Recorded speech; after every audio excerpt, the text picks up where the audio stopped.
मेरा नाम सीमा है। मेरी उम्र 19 साल है। मैं दिखने में बहुत सुंदर हूँ। मेरा पूरा फोकस सिर्फ स्टडी पर ही रहता है। एक दिन अचानक जब मेरे पेट में दर्द हुआ तो मैं जाकर चेकअप करवाने गई। चेकअप करवाने पर मुझे पता चला कि मैं पेट से थी।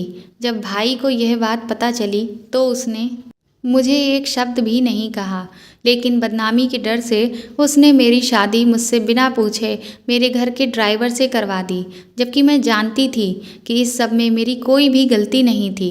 लेकिन जब शादी के 7 महीने के बाद मेरा बच्चा पैदा हुआ तो मेरे होश उड़ गए, क्योंकि वह बच्चा तो बिल्कुल मेरे भाई के हमारा एक छोटा सा हंसता खेलता परिवार था।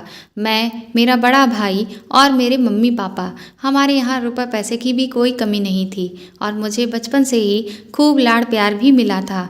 लेकिन बहुत जल्द ही हमारी खुशियों को नज़र लग गई।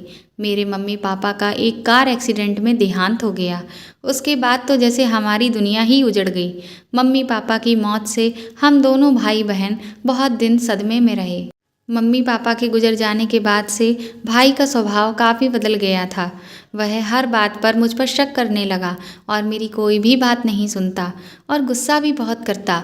एक दिन मैं कॉलेज से जब घर आई तो भाई को देखकर हैरान रह गई थी, क्योंकि इस वक्त तो भाई ऑफिस में रहते थे, लेकिन वो अपने दोस्त सुरेश के साथ बैठे हुए थे। गर्मी और पसीने की वजह से मेरी हालत बहुत ख़राब थी। मेरे कपड़े पूरी तरह से मेरे शरीर से चिपके हुए थे। भाई ने एक बहुत गहरी नज़र से मेरी तरफ देखा, जैसे कि वह मेरे अंदर झांक कर कुछ देखना चाहता हो, और फिर उन्होंने मुझे देखते ही बहुत अजीब लफ्ज़ों में मुझसे पूछा, आज तुम्हें कॉलेज से आने में इतनी देर क्यों हो गई और कहाँ से आ रही हो, किसके साथ चिपकी हुई थी जो तुम इतना गीली हो रखी हो। भाई की बात सुनकर मैं शॉक्ड हो गई। सुरेश भैया के सामने भाई मेरे साथ ऐसे पेश आ रहे थे, इससे मुझे बहुत शर्मिंदगी महसूस हो रही थी। फिर मैंने डरते हुए बताया, भैया कॉलेज में एक्स्ट्रा क्लासेस थी, इसलिए मुझे वहाँ से आने में देर हो गई। सुरेश भैया ने भाई को समझाया कि तू छोटी सी ऐसे कैसे बात कर रहा है, लेकिन भैया पर तो कुछ असर ही नहीं हुआ। भाई ने बिना कुछ बोले ही मुझे सर से पांव तक टकटकी लगाकर देखते रहे और फिर मैंने कहा, ड्राइवर मेरे साथ होता है, आप चाहें तो उससे भी पूछ सकते हैं। इतना कहकर मैं अपने कमरे में चली गई। मैंने जाकर अपने कपड़े निकाले और फिर बाथरूम में नहाने के लिए चली गई। थोड़ी देर के बाद मुझे ऐसा महसूस हुआ कि जैसे कोई मुझे नहाते हुए देख रहा है। मुझे लगा कि कहीं घर का कोई नौकर तो नहीं देख रहा, इसलिए मैंने तुरंत ही दरवाज़ा बंद कर लिया और फिर मैं नहाकर वापस कमरे में आ गई। मेरा भाई अब मेरी हर बात पर शक करता था। उन्हें मेरी बातों पर बिल्कुल भी यकीन नहीं होता था। मुझे कॉलेज ले जाने वाला ड्राइवर 24 से 25 साल का एक जवान लड़का था, जिसका नाम संदीप था। भाई को मुझसे ज़्यादा उस ड्राइवर पर भरोसा था, क्योंकि इससे पहले उसके पापा भी हमारे यहाँ पर नौकरी कर चुके थे और वह लोग बहुत शरीफ भी थे। मेरे भैया जिस तरह से मुझसे सवाल जवाब करते थे, मुझे उनका वह अंदाज बिल्कुल भी पसंद नहीं आता था। कहने को तो वह मेरे भाई थे, लेकिन मम्मी पापा के बाद उनका व्यवहार मेरे प्रति बिल्कुल ही बदल गया था। वह मुझसे कभी भी प्यार से बात नहीं करते, हमेशा मेरे साथ सख्ती से ही पेश आते थे। अब तो ऐसा हो गया था कि वह मेरी हर छोटी से छोटी हरकत पर नज़र रखे रहते थे। यहाँ तक कि मैंने यह कई बार नोटिस किया कि वह रात में भी मेरे कमरे के कई बार चक्कर लगाते हैं। यह सब मुझे बिल्कुल भी अच्छा नहीं लगता था, क्योंकि मैं कई बार थोड़े कम कपड़े पहनकर ही रात में कंफर्टेबली सोना पसंद करती हूँ, लेकिन क्योंकि भाई कई बार मेरे कमरे के चक्कर लगाते थे, इस वजह से मुझे सारे कपड़े पहनकर सोना पड़ता था। जब मम्मी पापा की डेथ हुई तो उस वक्त मेरी उम्र 16 साल की थी, लेकिन अब मेरी उम्र 19 साल हो चुकी है। मुझे भाई से छुप छुप कर रहना पड़ता था, क्योंकि भाई का मुझे घूरना बिल्कुल भी पसंद नहीं था। मैं कोई गलत काम नहीं करती, उसके बाद भी मैं हर समय एक डरी सहमी सी रहती और घुटन भरी अपनी ज़िंदगी जी रही थी। भाई हमेशा मेरी तरफ बहुत ही खराब नज़र से देखा करते थे। भाई के सख्त रवैये के कारण मैं अपने ही घर में हर समय बंदिश महसूस करती थी।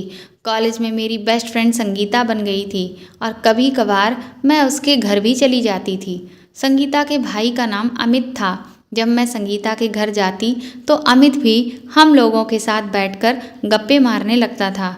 उसकी बातों से मुझे अक्सर यह लगता था कि शायद वह मुझे पसंद करता है, और वह था भी एक बहुत अच्छा लड़का। लेकिन मैं अपने भाई का रवैया जानती थी और उनके डर की वजह से मैं हमेशा से ही उससे दूर रहने की कोशिश करती थी। लेकिन एक दिन मेरी बदकिस्मती थी कि भैया मेरे पीछे पीछे कॉलेज तक आ गए और उन्होंने उस दिन मुझे अमित के साथ बातें करते हुए देख लिया। भैया मुझे लगभग घसीटते हुए बाहर ले गए और मुझे गाड़ी में बिठा दिया और फिर अपने साथ लेकर घर चले आए। उन्होंने मुझे न जाने कितनी खरी खोटी बातें सुनाई और यह फैसला सुना दिया कि अब आज के बाद मैं कभी भी कॉलेज नहीं जाऊंगी। मैंने उनके आगे रो रो कर बहुत मिन्नतें की कि प्लीज़ भैया आप मेरे साथ ऐसा मत कीजिए और मेरी बात तो एक बार सुनिए। आप जैसा समझ रहे हैं वैसा कुछ भी नहीं। लेकिन उन्होंने मेरी एक बात न सुनी। उन्हें लगता है कि मेरा अमित के साथ कोई गलत रिश्ता है। मैंने भाई से कहा कि अपनी बहन पर एक बार विश्वास करके देखो, लेकिन वह कहने लगे कि मैं अपनी इज्जत पर दाग लगते हुए नहीं देख सकता हूँ। तुमने मेरा भरोसा तोड़ दिया है और मैंने तुम पर इतनी सारी पाबंदियाँ लगाईं, लेकिन इसके बावजूद भी तुमने मेरे मुंह पर कालिक लगवा दी है। मैं बहुत देर तक उनके सामने रोती और गिड़गिड़ाती रही, लेकिन मेरा रोना धोना किसी भी काम ना आया और बिना कोई गुनाह किए ही मुझे मेरी पढ़ाई बीच में ही छोड़ देने की सज़ा मिली। इस बात से मुझे बहुत गहरा धक्का लगा था, जबकि अमित के साथ मेरा ऐसा कोई भी गलत रिश्ता नहीं था और उसके बावजूद भी भाई को शर्मिंदा होना पड़ा। मैं अपने ही घर में बंद होकर रह गई थी, एक कैदी की तरह, और हर वक्त खामोशी से अपने कमरे में ऐसे ही पड़ी रहती थी। खुद ही आंसू बहाती रहती और खुद ही उन्हें पोंछ लेती। मैं यही सोचती थी कि जब मेरे खुद के सगे भाई को ही मेरे ऊपर भरोसा नहीं रहा तो फिर मैं गैरों से अब क्या उम्मीद लगाऊं। मुझे अपने मम्मी पापा की बहुत याद आती थी। मैं हर वक्त भगवान को कोसती कि आखिर आपने मुझसे मेरे माँ बाप को क्यों छीन लिया। अगर आज मेरे माँ बाप जिंदा होते तो आज जो सब कुछ मेरे साथ हो रहा है वह कभी नहीं होता। हमारे घर में रुपए पैसे की कभी कोई कमी नहीं थी, लेकिन अगर कमी थी तो एक आज़ादी की, जिसके लिए मैं तरस रही थी। एक दिन सुरेश भैया हमारे घर पर आए। वह मेरे भाई के दोस्त भी थे और अब तो वह बिजनेस पार्टनर भी थे। सुरेश भैया मेरे भाई के कॉलेज टाइम के दोस्त थे। हमारी फैमिलीज़ का भी एक दूसरे के घर आना जाना था और वह अक्सर हमारे घर पर आ जाया करते थे। जब वह घर पर आए तो उन्होंने आते ही मुझसे मेरी पढ़ाई के बारे में पूछा, तो मैंने रोते रोते उन्हें सारी बातें बता दी। मैं अपने दिल की हर बात बिना झिझक के उनसे शेयर कर लेती थी। मेरी बात सुनकर सुरेश भैया मेरे भाई को लेकर गुस्सा होने लगे। बोले, वह ऐसा कैसे कर सकता है, उसका दिमाग खराब हो गया है।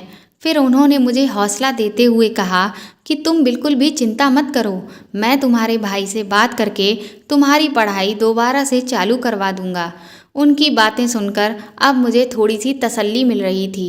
अब एक वही थे जो मेरी डूबती उम्मीद का सहारा थे। मुझे लगा कि मेरी परेशानियों का हल अब निकल आएगा। लेकिन इससे पहले कि ऐसा कुछ होता कि मेरी ज़िंदगी ने फिर से एक नया मोड़ ले लिया। एक रात मैं बहुत गहरी नींद में सोई हुई थी कि तभी भाई अचानक ही मेरे कमरे में आ गए। और यह कोइंसिडेंस की बात थी कि वह जैसे ही मेरे कमरे में आए तभी मेरे मोबाइल की घंटी बजने लगी। भाई ने मोबाइल को उठाया तो फ़ोन अमित का था। उसे उसकी बहन और मेरी सहेली संगीता से पता चला था कि उस दिन उससे बात करने की वजह से मेरी पढ़ाई को बंद करवा दिया गया था, जिस कारण उसे बहुत बुरा लग रहा था और इसीलिए उसने मुझे फ़ोन किया। लेकिन भाई ने उस फ़ोन का गलत मतलब निकाल लिया। उन्हें तो अब पूरा यकीन हो गया कि मेरा सच में अमित के साथ कोई गहरा रिश्ता है। उस रात से भाई ने मेरा फ़ोन भी मुझसे छीन लिया और मेरा अपने कमरे से बाहर निकलना तक बंद करवा दिया। अभी इस बात को 3-4 दिन ही गुजरे होंगे कि भाई मेरे कमरे में आए और बोले कि आज से तुम मेरे साथ मेरे कमरे में ही सोया करोगी। भाई की बात सुनकर मैं बहुत बुरी तरह से घबरा गई। मैं उन्हें इनकार करना चाहती थी, लेकिन डर के मारे मैं उनसे कुछ भी ना कह सकी। भाई के साथ उनके कमरे में सोना मेरे लिए बहुत शर्म की बात थी, क्योंकि मैं अब 19 साल की हो चुकी थी और भाई का मुझे घूरना भी बिल्कुल अच्छा नहीं लगता था। फिर मैंने हिम्मत करके भाई से कहा कि मैं अपने कमरे में ही ठीक हूँ, लेकिन मेरी बात सुनकर भाई का गुस्सा 7वें आसमान पर चढ़ गया और वह बोले, रात के वक्त तुमसे मिलने तुम्हारे कमरे में कौन आता है? भाई के मुंह से इस तरह की बातें सुनकर मेरी आंखें भर आईं और मैंने रोते हुए उनसे कहा, आखिर एक बार तो अपनी बहन पर भरोसा करके देखिए। तो भाई ने कहा कि मुझे जितना भरोसा करना था अब मैंने कर लिया है, लेकिन आज के बाद तुम मेरे कमरे में ही सोया करोगी। अब तो मेरी जिंदगी नरक से भी बदतर बन चुकी थी। उस दिन के बाद से भाई ने मुझे अपने कमरे में सुलाना शुरू कर दिया। धीरे धीरे ऐसे करके 2 महीने बीत गए और एक दिन अचानक मेरी तबीयत बहुत ज़्यादा खराब हो गई। मैंने महसूस किया था कि कई दिनों से मेरा सर भारी रहने लगा था और मुझे अक्सर ही चक्कर आ जाया करते थे। जब भाई ने मुझे ऐसे हाल में देखा तो उन्होंने सीधा मुझसे यह कह दिया कि तुम प्रेग्नेंट हो। मेरे तो पैरों तले ज़मीन ही खिसक गई। लेकिन भाई गुस्से में बोले कि तुम उस लड़के के साथ कॉलेज में जाया करती थी और अब यह उसी गलत काम का नतीजा सामने आ गया है। मुझे तो समझ ही नहीं आ रहा था कि भाई कैसी बकवास किए चले जा रहे थे। वह बोले कि जिस बात का मुझे डर था आखिर वही हुआ। तुम उस लड़के से फ़ोन पर बातें नहीं करती थीं, बल्कि तुम तो हमारे खानदान की इज्जत भी मिट्टी में मिला रही थीं। तुमने हमें कहीं भी मुंह दिखाने के काबिल नहीं छोड़ा है। तुम्हें एक बार भी हमारे मरे हुए माँ बाप की इज्जत तक का ख्याल नहीं आया। उनकी बात सुनकर तो मेरे सर पर जैसे आसमान ही गिर गया। मैंने भाई को समझाने की लाख कोशिश की कि मैंने ऐसा कुछ भी गलत नहीं किया है, लेकिन भाई को मेरी किसी भी बात पर जरा सा भी यकीन नहीं था। मैंने भाई से कहा कि ठीक है, आप हॉस्पिटल चलकर मेरी जांच करवा लीजिए, लेकिन भाई ने साफ इनकार कर दिया। बोले कि अब इससे ज़्यादा मैं अपने ख़ानदान की बदनामी नहीं करवा सकता हूँ। अगर मैं तुझे हॉस्पिटल लेकर गया तो फिर सबको पता चल जाएगा कि तूने किस तरह से हमारा मुंह काला किया है। भाई ने तुरंत ही फ़ोन करके सुरेश भैया को भी बुला लिया और उन्हें यह बात इस तरह से बताई कि मैं शर्म के मारे ज़मीन में धंसी जा रही थी। सुरेश भैया ने मेरी तरफ देखकर कहा, सीमा, पहले मुझे लगता था कि तुम्हारा भाई हर समय तुम्हें लेकर गलतफहमी में रहता है, पर तुमने तो उसकी इज्जत मिट्टी में ही मिला कर रख दी। मैंने तुम्हारे भाई को हमेशा तुम्हारे लिए अच्छा ही समझाया कि वह तुम्हारे साथ इस तरह का व्यवहार ना किया करे, लेकिन तुमने मेरी बात की भी इज्जत नहीं रखी और एक बार भी अपने भाई के बारे में भी नहीं सोचा। सुरेश भैया से मुझे ऐसी उम्मीद बिल्कुल भी नहीं थी, क्योंकि एक वही थे जिन पर मैं बहुत भरोसा करती थी। सुरेश भैया ने भाई को सलाह दी कि तुम्हारी बहन ने जो गलत काम किया है उसका अब एक ही हल है कि तुम रातों रात इसकी शादी करवा दो, ताकि इसके बच्चे को एक बाप का नाम मिल जाए और यह बात यहीं पर पूरी तरह से दब जाए और इससे तुम्हारी कोई बदनामी भी नहीं होगी। वह लोग आपस में यह बातें कर ही रहे थे कि तभी मेरा ड्राइवर संदीप वहाँ पर आ गया, भाई से यह पूछने के लिए कि गाड़ी कितनी देर में ऑफिस जाने के लिए निकालनी है। संदीप को देखते ही भाई ने एकदम से उससे पूछ लिया कि क्या तुम सीमा से शादी करोगे। भाई की बात सुनकर तो मैं सदमे में आ गई। मैं यही सोच रही थी कि भाई आखिर कैसे मेरी शादी एक ड्राइवर से करवा सकते हैं, जबकि मैंने तो कुछ गलत किया भी नहीं है। संदीप ने मेरी तरफ देखकर हकलाते हुए कहा, साहब, आप यह कैसी बातें कर रहे हैं? मैं सीमा मेम साहब से शादी कैसे कर सकता हूँ? भाई ने संदीप को समझाते हुए कहा कि अगर तुम इससे शादी कर लोगे तो मैं तुम्हारी पूरी ज़िंदगी बदल कर रख दूंगा और तुम्हारे माँ बाप की भी सारी ज़रूरतें पूरी करवा दूंगा और तुम्हारी बहन की भी एक बहुत अच्छे घर में धूमधाम से शादी करवा दूंगा। भाई के समझाने के बाद संदीप मुझसे शादी करने के लिए तैयार हो गया। सुरेश भैया ने भाई को समझाया कि उसकी शादी ड्राइवर से मत कर, पर भाई ने एक ना सुनी और भाई ने अगले ही दिन मेरी शादी उस ड्राइवर के साथ करवा दी और मैं कुछ भी नहीं कर पाई। भाई ने संदीप को गिफ्ट में एक फ्लैट भी दिया और शादी के बाद मैं और संदीप इस फ्लैट में रहने लगे। मैंने संदीप को पति होने का कोई हक नहीं दिया था। हम दोनों अलग अलग कमरों में रहते थे और मैं उससे सिर्फ ज़रूरत भर की ही बातें किया करती थी। संदीप को मुझसे कोई भी शिकायत नहीं थी, वह सिर्फ मेरी खुशी का ध्यान रखने में लगा ही रहता था। लेकिन मेरे मन में अभी भी ये सवाल था कि क्या मैं सच में प्रेग्नेंट हूँ। अब संदीप से शादी के बाद मेरे पास इतनी आज़ादी तो थी कि मैं कहीं भी अपनी मर्जी से आ जा सकती थी। इसीलिए मैं एक दिन चुपचाप अस्पताल चली गई और वहाँ जाकर मैंने अपना चेकअप कराया। तो मैं शॉक्ड रह गई क्योंकि जो भाई कह रहे थे वह सच था। मैं सचमुच प्रेग्नेंट थी। मैं हताश और निराश होकर वापस फ्लैट पर लौट आई। अब मुझे यही लगने लगा था कि कहीं ये बच्चा मेरे भाई का तो नहीं, क्योंकि वो इतना श्योर होकर कैसे कह सकते थे कि मैं प्रेग्नेंट हूँ। अब मैं अपने दिन सिर्फ काट रही थी। संदीप ने भी कभी भी मेरे पेट में पल रहे बच्चे के बारे में भी मुझसे कोई सवाल जवाब नहीं किया। वह बहुत ही निस्वार्थ और नेक दिल इंसान था। लेकिन मुझे इस बात का पूरा यकीन था कि यह सब जो कुछ मेरे साथ हुआ है, यह सब भाई ने ही किया है। क्योंकि शादी से पहले 2 महीने तक तो मैं भाई के साथ ही उनके कमरे में ही सोई थी और कभी कभी जब मैं रात को सोकर उठा करती थी तो मेरे कपड़े भी अस्त व्यस्त हुआ करते थे। मुझे पूरा यकीन हो गया था कि मेरे पेट में जो बच्चा पल रहा था वह मेरे भाई का ही है। मुझे अपने आप से, अपनी ज़िंदगी से नफ़रत होने लगी थी कि मेरे ही भाई ने मेरे साथ ऐसा किया। धीरे धीरे ऐसे ही 7 महीने गुजर गए और मुझे लेबर पेन स्टार्ट हो गया। फिर मुझे अस्पताल ले जाया गया। वहाँ पर मैंने एक बेटे को जन्म दिया। जब डॉक्टर ने मुझे मेरे बच्चे को दिखाने की कोशिश की तो मैंने अपना मुँह फेर लिया। मैं उस बच्चे की शक्ल भी नहीं देखना चाहती थी, जिसकी वजह से मेरी पूरी ज़िंदगी बर्बाद हो गई थी। जब संदीप ने यह सब देखा तो उसने प्यार से बच्चे को गोद में उठा लिया। अस्पताल से छुट्टी मिलने के बाद हम लोग अब घर आ गए थे। संदीप दिलो जान से मेरा और मेरे बच्चे का ख्याल रख रहा था और उसका यह अंदाज देखकर मैंने एक दिन हैरानी से उससे पूछा, संदीप, तुम कैसे एक नाजायज़ बच्चे को इतने प्यार से अपना सकते हो, जबकि तुम्हें अच्छी तरह से पता है कि यह बच्चा तुम्हारा नहीं है। संदीप कुछ देर के लिए खामोश रहा और फिर वह कहने लगा, सीमा, मैं आपसे बहुत प्यार करता हूँ और इसीलिए आपसे जुड़ी हुई हर चीज़ से भी मुझे प्यार है और यह बच्चा आपने ही पैदा किया है और मुझे इससे भी उतना ही प्यार है जितना कि आपसे। उसके मुंह से यह बातें सुनकर मैं दंग रह गई।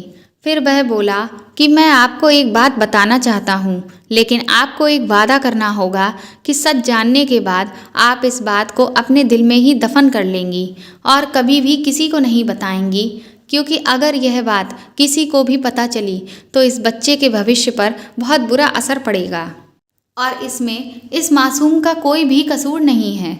मुझे लगा कि ज़रूर कोई ऐसी बात है जिससे मेरे माथे पर लगा कलंक मिट सकता है। इसलिए मैंने संदीप से वादा कर दिया, क्योंकि मुझे अब किसी भी हाल में सच जानना था, और कहा कि ठीक है, तुम जैसा भी कहते हो मैं वैसा ही करूँगी।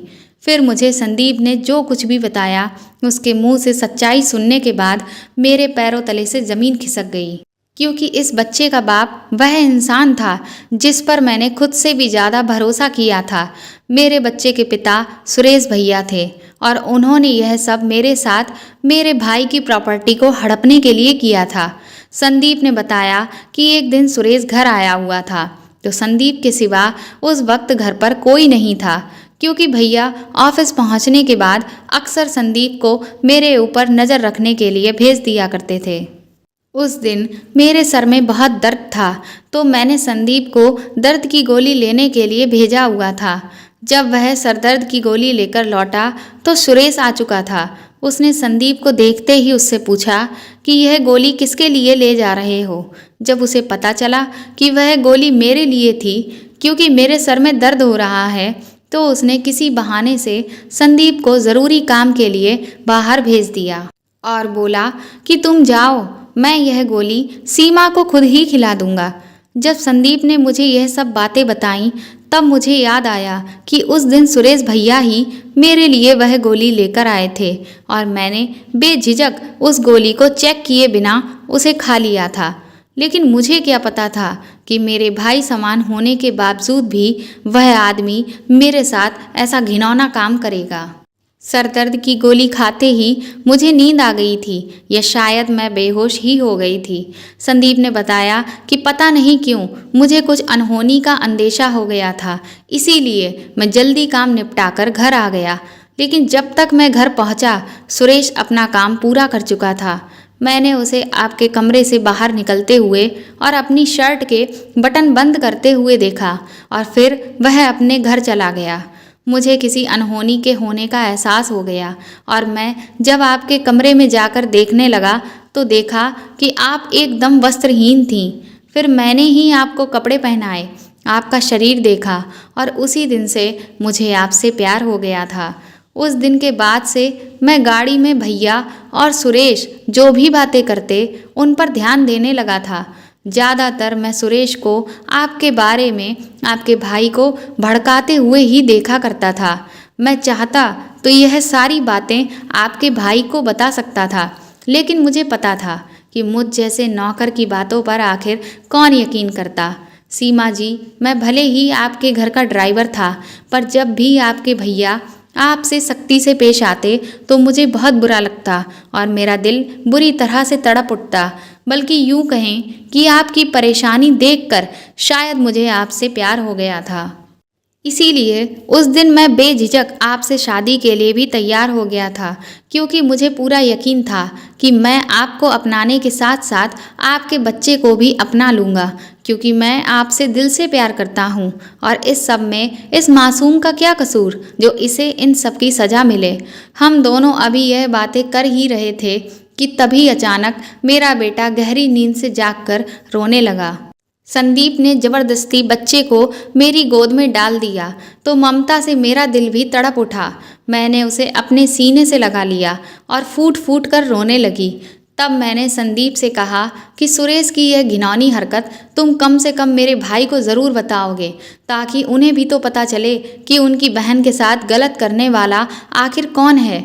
आज तक तो वह मेरे ऊपर ही शक करते आ रहे थे, जबकि उनकी बहन कभी भी गलत नहीं थी, बल्कि उनका सबसे करीबी दोस्त ही गलत था, जिस पर वह खुद से भी ज़्यादा भरोसा करते थे। मेरी बात सुनकर संदीप ने पहले तो इनकार किया, लेकिन फिर मैंने संदीप को अपने प्यार का वास्ता दिया और कहा कि क्या तुम अपने प्यार के माथे से इस कलंक को नहीं मिटाओगे। उसके बाद संदीप ने उसी वक्त फ़ोन करके भाई को घर बुलाया और उन्हें सारी सच्चाई बता दी। जब भाई को यह बात पता चली तो वह मेरे सामने हाथ जोड़कर फूट फूट कर रोने लगे और कहने लगे, सीमा मेरी बहन, मुझे माफ़ कर दो। मैंने अपने ही बहन पर भरोसा ना करके बहुत गलत काम किया है और अगर इस बच्चे की बात ना होती तो मैं इसी वक्त सुरेश को जेल भिजवा देता। मैंने भाई से रोते हुए कहा कि आपने तो कभी अपनी बहन पर भरोसा ही नहीं किया।